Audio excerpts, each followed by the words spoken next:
Thanks for stopping by. We appreciate you coming on as always. And let's just start with this event, Dan. I mean, this is your second one. Really, I know last year you were kind of walking around, getting to know everybody, and like kind of taking it in a little bit as well. This year it's a little bit more, you're a little bit more involved with it, right?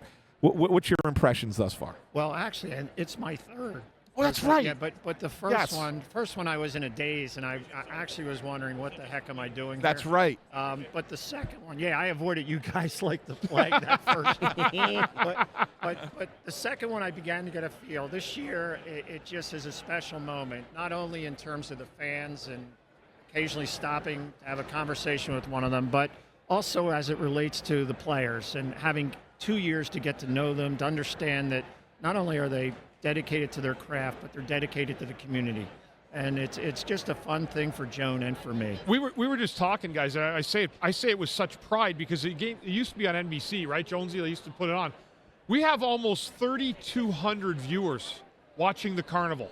Whether it's interviews, getting the view behind us. I mean, that's an unbelievable for online. That's a huge for number. Online interest for people to see that. No, it's awesome, and that's telling you guys you're doing a good job too, getting the word out there, which is awesome. But at the same time, the turnout is really good, as it always is. Credit to all the volunteers that do so much work to make this a great event. And they make it flow easy. Like, everyone's having a good time. It's fun, and it's for such a great cause. So there's a lot of reasons to be here, to enjoy it, but also to get the word out there that the Flyers are more than just a hockey team. There's a lot more to it. Yes. And I think that's something that Hilf's done a great job with too, but it's been carried on through the years, and I think we're all proud of it. All of us that played here, like you did. Yeah. It's a big deal. It really is. To see this many people, even waiting this morning coming in, the excitement outside, kids playing ball hockey and football out in the parking lot. It just felt like a big Flyer party again, like a family gathering almost. And I always said, Jones, you know this too, it's always better after a great win the day before, isn't it? Yeah, Bundy, that is so true. You sleep better, food tastes better after a win. But I just want to echo something Jonesy said. You've got Blair Lestino, who's chair of the foundation. You've got Cindy Stutman, who runs Flyers Charities. And you have all these people that work in this organization or volunteer. They didn't sleep last night. I know. They were here to get it set up and make it special for all of our fans. And to me, that's the heart and soul of this carnival. And that's something that's really worth pointing out, Dan, because and Jones, you can talk about it as well. This was a little bit more of a unique situation because you guys had a game yesterday, but then there was a Sixers game, and then you had at 7:30. It's not even like it was an early tip-off. And then you had to flip it for the carnival. So it's almost like you guys are running on pure adrenaline at this point. Yeah, there's a lot of people are. Yeah. Some of us are lucky and went home and had a good meal and took a good sleep. So came back in and showed up. So for the others, they've done a great job of getting this ready, and it's awesome in here. The fans are having a great time. They have an opportunity to meet their favorite players. You have pictures that you took 15, 20 years ago with someone's little child at the time. They're coming up now as a 20-year-old kid that's still coming back to the carnival. So it's been passed on from generation to generation, and that's a tribute to the Flyers organization. Yeah. What was your impression, Jonesy, of that game yesterday? Bundy and I talked about this earlier. Say sneaky maybe been one of your best games of the season. It was a great game. Yeah. Our guys played well. Michkov was outstanding and got rewarded for some of his great playmaking. That's always a bonus for us right now in our evolution where we're at. We want to see our young players excel. We've had a lot of players take strides this year, and it all kind of came together yesterday, which was pretty cool, against really a team that most likely will win the Stanley Cup.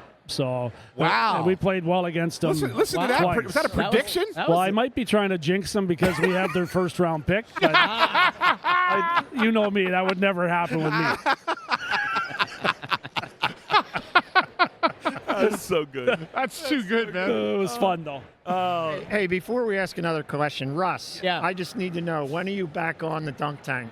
I'm done for the day. Done for the day. But I'll do it next year. I'll do it again. Good. I'm signing up early, man. Just for the fun of it. When I saw you down there, I thought you were going to run over. I was ready for you to stiff arm a 5-year-old and get up there and punch the thing. So I was actually maybe a little bit relieved? Never entered my mind. There are so Never many small kids with such unbelievably strong arms down there today. But by the way, seriously, it's really a cool thing that you do that, and that you guys are here doing this. This is who we are. It's part of that culture that started with Ed Snyder, and that we as a team, Jonesy, myself, Danny, all the folks in the business area, John Tortorella, that day in and day out, we continue to rebuild and continue this great tradition, this great culture of Flyers hockey, and that's our goal. Yeah, and we've decided that Russ is going to continue to be the representative that does the dunk tank. Bundy and I are a little bit too old. I broke a toe 2 years ago in the dunk tank. Did you? Attaboy. Yeah. Bundy didn't like it when he was a player. How'd you break the toe? Was it on the way back up? You don't know the story about this? No. Oh, yeah. And you guys, Valerie Camillo went up and was trying to pull a prank on Ant. And I didn't know she was doing it. He didn't know she did it, and his toe slid down and hit the end of the thing. I broke my toe. It's the gift that keeps on giving. Did you act properly, though? Did you let everybody know it was broken, or did you hide it a little bit? I hid it in the moment, but I let everybody know after the fact.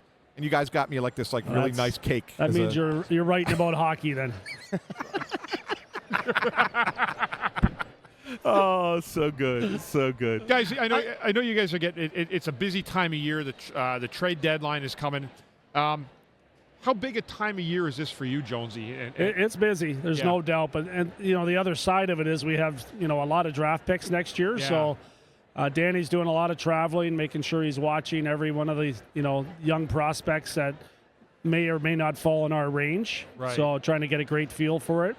It's a big deal right now. Our amateur guys have a really critically important job to do for us and make sure that we get this team continuing to head in the right direction with young players that will fill a lot of really important roles for us in the future. So there's a focus on that. There's a focus on the trade deadline. If there's a very good deal out there for us to make, we'll make it. And we'll continue to try to push this thing forward, but feeling pretty good about the direction of the team right now. That was one of the questions that I did want to ask you, though. Like, Ant and I often go back and forth because I love the concept of trades. But 3 first-round picks, 4 in the second. Is there a point where you go, you know what, maybe there is such thing as too much for this draft? Like, is there a point where you start looking and saying, you know what, 2026 actually is okay? Yeah, no, there is something to be said for that, but there's a lot of quantity in this draft, and a lot has been written about the fact that it's not a great draft. Well, there's no, really Celebrini type or a Bedard type or a Michkov type in the top, but there's a lot of really good players out there. So there is depth in the draft, and that's kind of a good thing when you're holding on to 7 possible picks in the top 50. The key thing for us is going to be after day 1, the Friday night after the first round ends. Those second-round picks become extremely important because every team gets back after the draft that night. They look at what was not taken, and they want it. Yeah. The guys they had rated in the first round. So those second-round picks become really valuable overnight. Do they almost become more valuable than the late firsts do on that first day? They do, yeah, because you got a day to go, wow, this guy we had rated 20th is still available. That's when they want to push to move up. And we did, attempted to do that last year, and it was really difficult to move up. And in fact, we got the player we wanted to move up for at pick 51 just out of good fortune. So it's a complicated scenario, but we'll be busy on the Friday night after the first round ends, that's for sure. Well, guys, I know you got to run. Yeah. I know it's 12:15. You got to move on to the next interview that you guys have set up here, but we love having you guys on, as you know, all the time. Can I say one more thing before we go? You can say whatever you want. So the joy, there's a lot of real fun things I get to do in this role, and on the business side, I love putting business teams together, but the enjoyment I get sitting with Jonesy and Danny as they work through the question that Russ just asked and figure out how to do what our goal is to do, be a perennial contender for a Stanley Cup. It's just fun to watch the two of them do their thing. And then to sit in with them, and whether they're amateur scouts or the pro scouts, to really see the honest conversation. It's really, really a pleasure for me, and I believe it's going to pay off for all of us, whether we're a fan, whether we're part of the franchise, or we're just a Philadelphian. It's going to be great for Philly. Yeah, well, we love riding shotgun with you guys, too, and we look forward to when everything turns and to continue to see the path that you guys are taking us down. So it's been a lot of fun, guys. Thank you so much, and continued success. Have a great time the rest of the car. Yeah. When are you going in the dunk tank? Never. Thanks, guys. Thanks, Dan. Hilf. Thanks. Thanks, Jonesy. See you later.